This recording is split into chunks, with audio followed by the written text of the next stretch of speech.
This week on ANN, the Adventist Church files a Friend of the Court brief to the U.S. Supreme Court for a religious freedom case. Stories of young people who dedicated a year of their lives to spread God's love through mission. And thousands of university students from Colombia, Peru, and Argentina become inspired to serve. These stories and more coming up.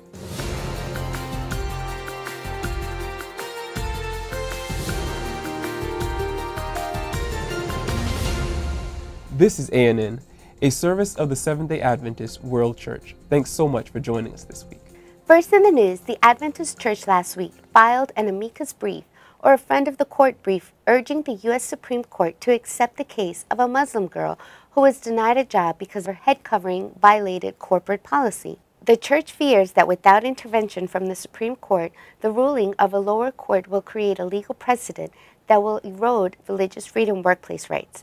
Todd McFarland shares what might happen if the law goes unchecked. This law could have a lot of negative effects. Primarily of interest to the Adventist churches, it would allow employers to effectively screen out not just Adventists but Jews and other Sabbatarians during the application process, and there would be no remedy for that. So a person could simply say, we don't want anyone who cannot work on Sabbath, and not have to accommodate that at the application stage. Young adults in the church's Southern Asia Pacific region are making a positive impact in their territory through the 1 year in mission ministry.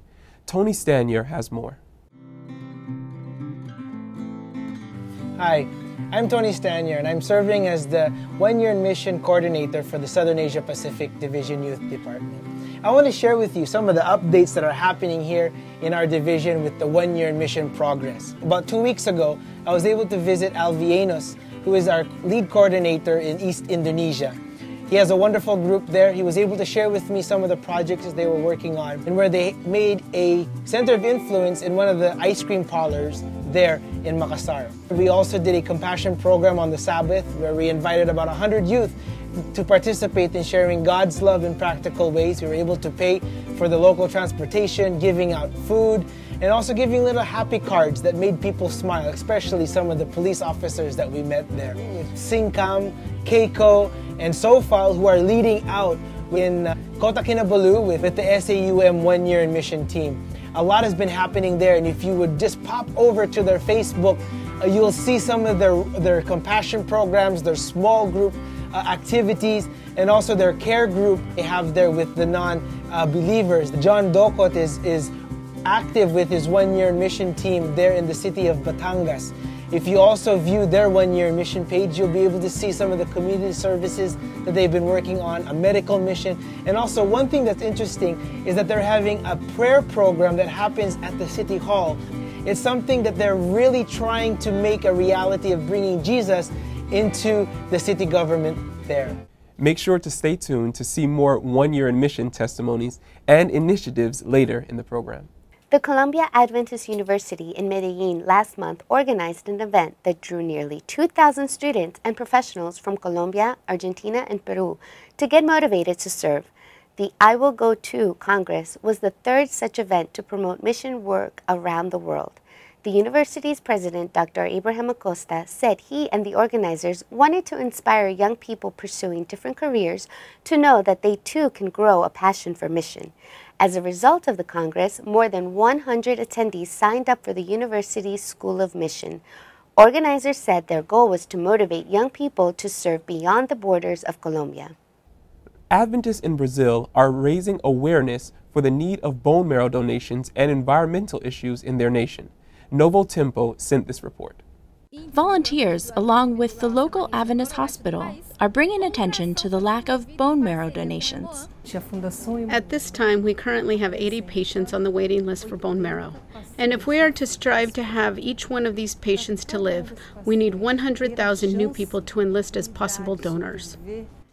Environmental issues were also highlighted during this campaign. According to the Department of Public Works, in the past 10 years, the amount of trash accumulated in the state of Manaus has grown 38%. As a result, the Adventist Church started the project My Clean City, I Love Manaus. This involved around 5,000 students distributing educational material and cleaning public spaces. The students distributed 15,000 pamphlets throughout the city. Without a doubt, this is a very important initiative, and I think it's really important for their education to get them involved with the environment. To see the full story, visit news.adventist.org. Adventists in Ukraine and Brazil found creative ways to raise awareness of the harmful effects of smoking.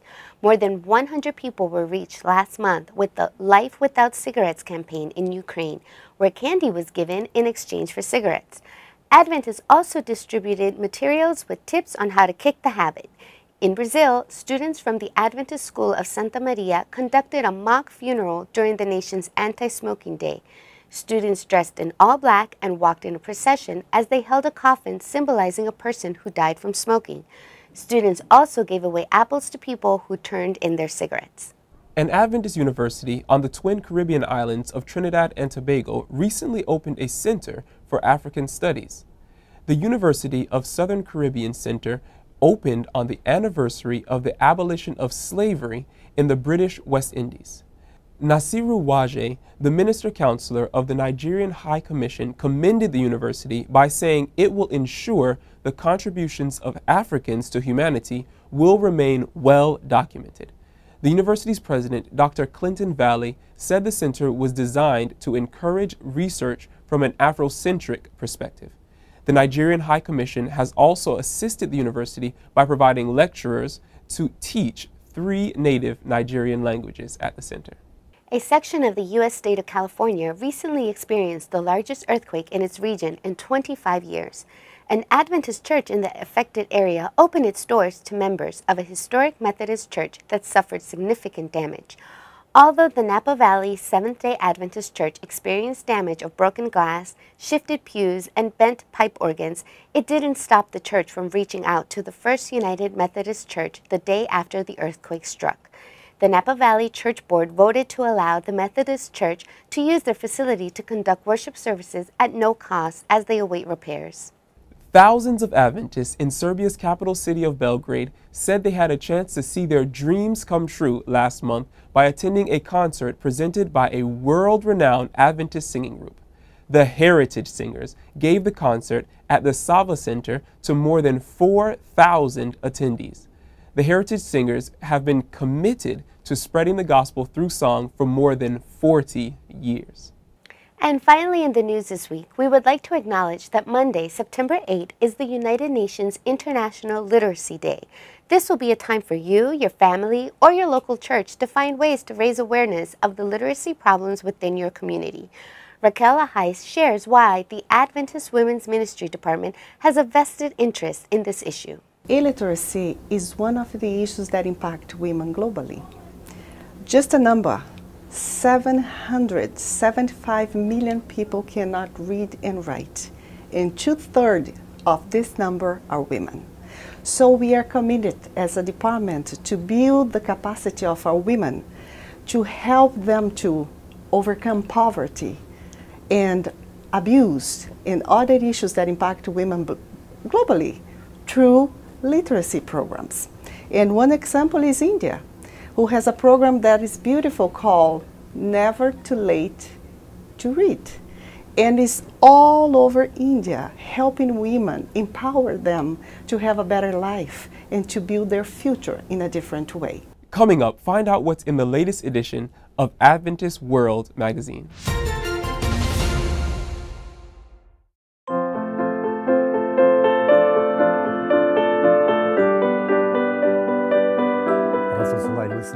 It was around noon when Peter went up to the roof to pray. It was here that Peter had a vision about a large sheet containing a mix of unclean animals, representing God's affirmation of the diversity of peoples in the growing church. We had heard that Peter was staying at the house of Simon the tanner and were instructed by Cornelius the centurion to go out and find him. While Peter was still thinking about the vision, the Holy Spirit told him to go downstairs because 3 men were looking for him. Peter went down and told the men that he was the one they were looking for.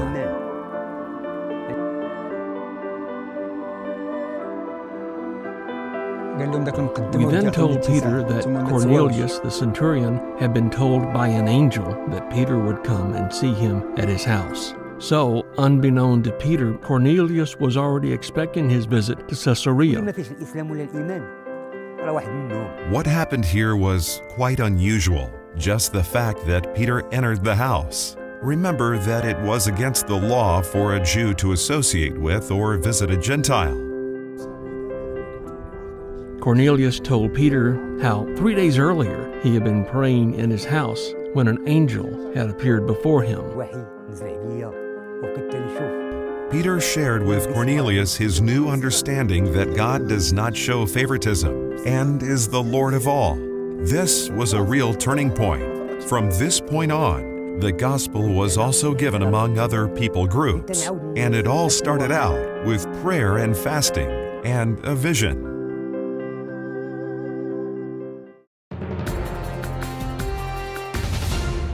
Welcome back. Kim Moran shares a preview for the current issue of Adventist World. While I'm sure readers will be blessed by each article appearing in the September Adventist World, here are a few of the standout articles. First, the cover story is really a package about prayer. Bill Knott's introduction on page 3 sets the tone for the cover. The main feature, entitled God Answers Prayer, shares 14 stories from 10 Days of Prayer initiative held in early 2014. These are incredible testimonials from around the world on how God answers prayer.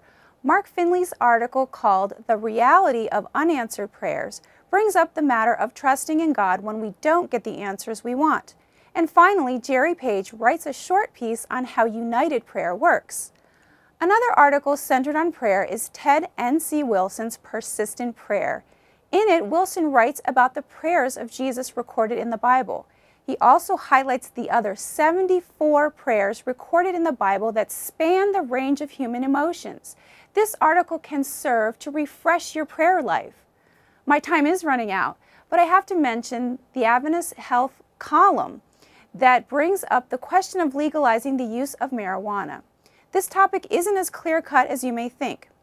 And another article you'll want to check out is Sylvia Rentz's Apple Talk, a devotional that asks this question: can an iPhone be used as a confessional? Be sure to visit us at AdventistWorld.org for informational and inspirational articles. For this month's Adventist Mission feature, learn how a young man in police training answered God's call to build a church in his community. Ricky Oliveras has more. I recently took a trip to Indonesia where I received warm greetings from a small Adventist congregation.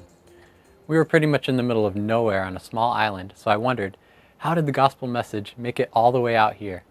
Then somebody introduced me to Philippus. When Philippus was younger, he went to police officer training on a different island.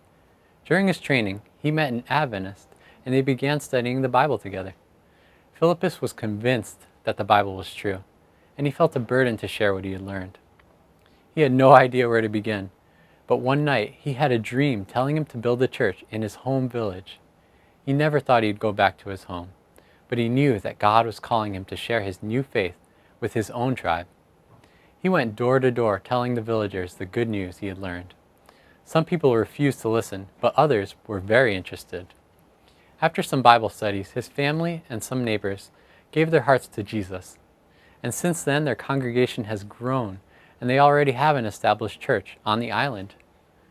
While I was there, I watched them break the ground for their second church. Please continue to pray for church planters like Philippus who are starting new congregations in challenging areas, like Indonesia. And thank you for supporting Mission. And now, hear the testimonies of young adults in Central America who dedicated a year of their lives to mission.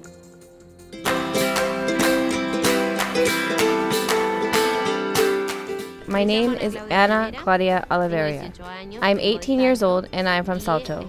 Before coming here, I was studying psychology. My name is Sergio. I'm from Uruguay and I'm studying to be a teacher of computer science. My name is Josie Benitez. I'm 18 years old. I was studying to be a veterinarian and, well, I stopped it to come to 1 year in mission.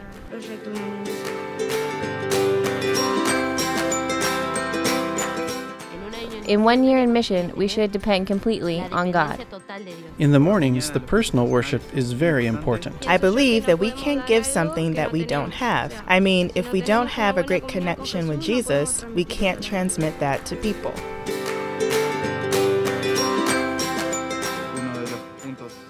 One of the highlights of this task is fulfill myself in a spiritual way and then go and reach people. We have to be like Jesus because what he did was give love. Be friends first and then show Jesus to them. God said to us that we have to bring his news to all the world. He said, "Go therefore and make disciples of all nations." And we should obey what he said before he left.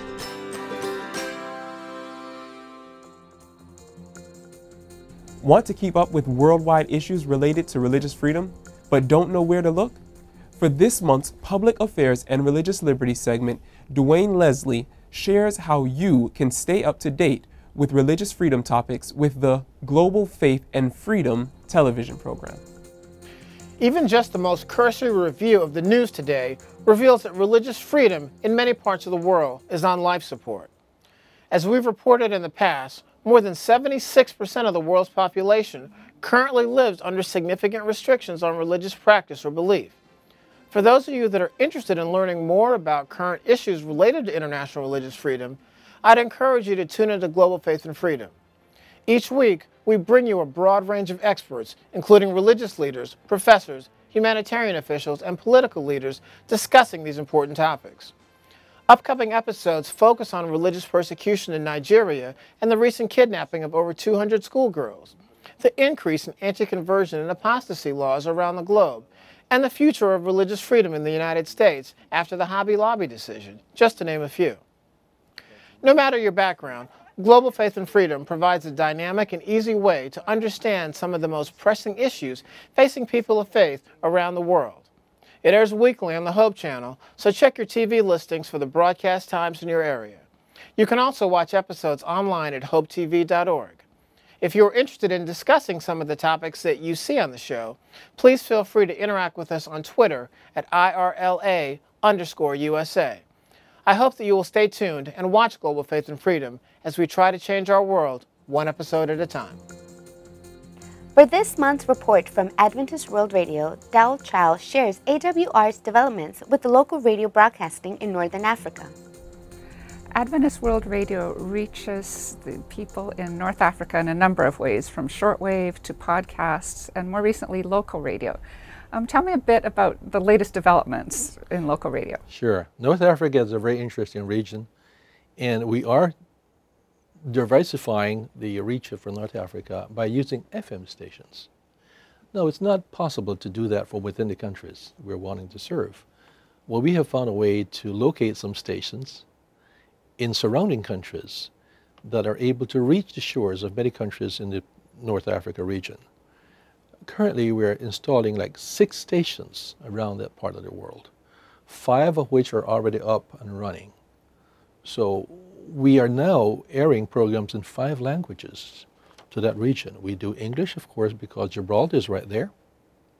We do Spanish because Spain is right there. We do Arabic, we do French, and we're doing a local Berber language called Takalik. So in those 5 languages, we're reaching millions of people. And we hope to penetrate more and more the larger cities of these countries with the message in all these languages. People speak many languages in that region. So that's exciting news. That's unfolding as we speak. And we just hope and pray that this project will go forward to reach many more people with the gospel of the Seventh-day Adventist Church in that part of the world. Still ahead, getting a checkup on your emotional health. But up next, see ways young people can serve in the U.S. state of Texas.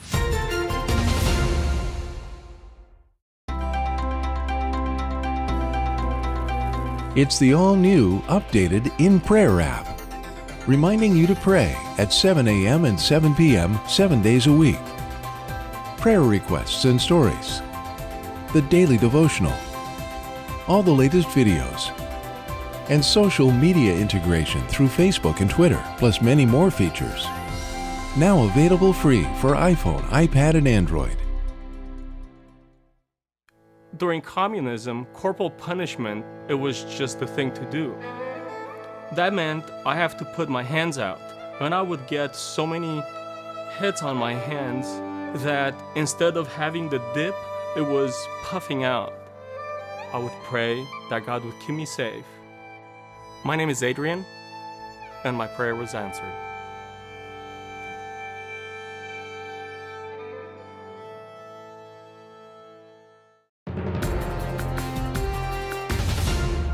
Welcome back. In North America, coordinators for 1 year in mission are encouraging young people to volunteer their time and talents in San Antonio, Texas. If you're a young adult and are looking for a new way to serve others, this may be the opportunity you've been looking for.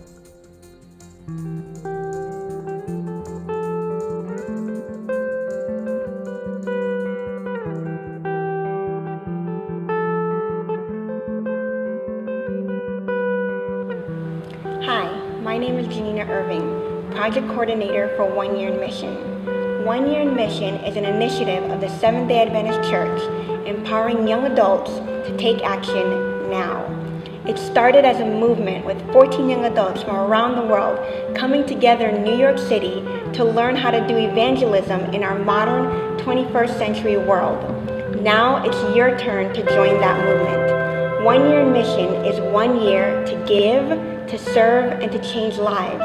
Young adults, now it's your turn to step up and to take charge and to share the hope of Jesus Christ with our dying world.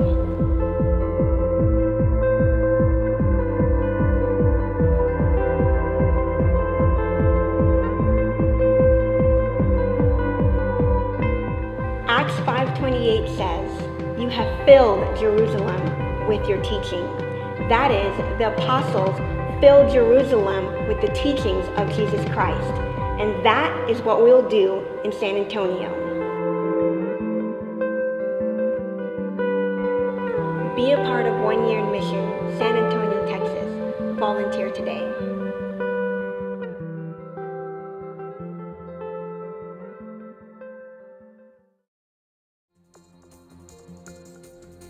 While plenty of emphasis is placed on achieving and maintaining ideal physical health, it's important not to forget about mental health. Peter Landless has more for this month's Health Ministries feature. How are you? What a question. People ask us this every day. How are you feeling? Well, we often think this is only talking about how we feel physically. Do you have any aches? Do you have any pains? Have you had any health issues? Well, really today I'm asking you the question, how are you feeling emotionally and mentally? Mental health is a very important component of our wholeness. You know, we are holistic beings, body, minds, spirits, and a tremendous emphasis that we have on our mental focus, on our well-being, how we feel, how we think, what other people think of us, what we perceive they think of us. Mental health is becoming and set to become the most important cause of disability within the next 5 years. The most important cause of disability within 5 years from now. Can you imagine? How is your mental health? Are you feeling well? Is your mood good? Are you feeling upbeat? Have you got a positive outlook on life? Of course, you're going to face issues, you're going to face trials, you're going to face situations. But how you deal with it, that is what mental health is all about. And we're going to be speaking on the various aspects of what makes you tick physically, emotionally, and particularly mentally. May God bless you as you think about this in your own life. Now let's turn to Benjamin Baker for a look at Adventist history. This week, Adventist students in northern India share a Signs of the Times magazine with the Dalai Lama. Thank you for joining us. On August 31, 1946, Frederick Cairns Gilbert died. Born in London, England to Russian Jewish parents in 1867, Gilbert had a traditional Jewish upbringing and early developed an intense hatred for Christians. He migrated to New York City in his teens, but ultimately ended up settling in Boston. There he was converted to Seventh-day Adventist Christianity by a couple called the Fisks, who graciously took him into their home and, as Gilbert put it, lived their religion more than they talked it. Disowned by friends and family for accepting Jesus as the Messiah, the undaunted Frederick went on to do pioneering work among the Jews of Boston. He established centers for Jewish refugees, orphans, and the unemployed. He preached on soapboxes and canvassed from tenement to tenement. He published gospel magazines in Yiddish and wrote books uplifting Jesus as the hope of his race. He also founded the Jewish department of the North American Division, and from 1922 until his death was a field secretary for the General Conference.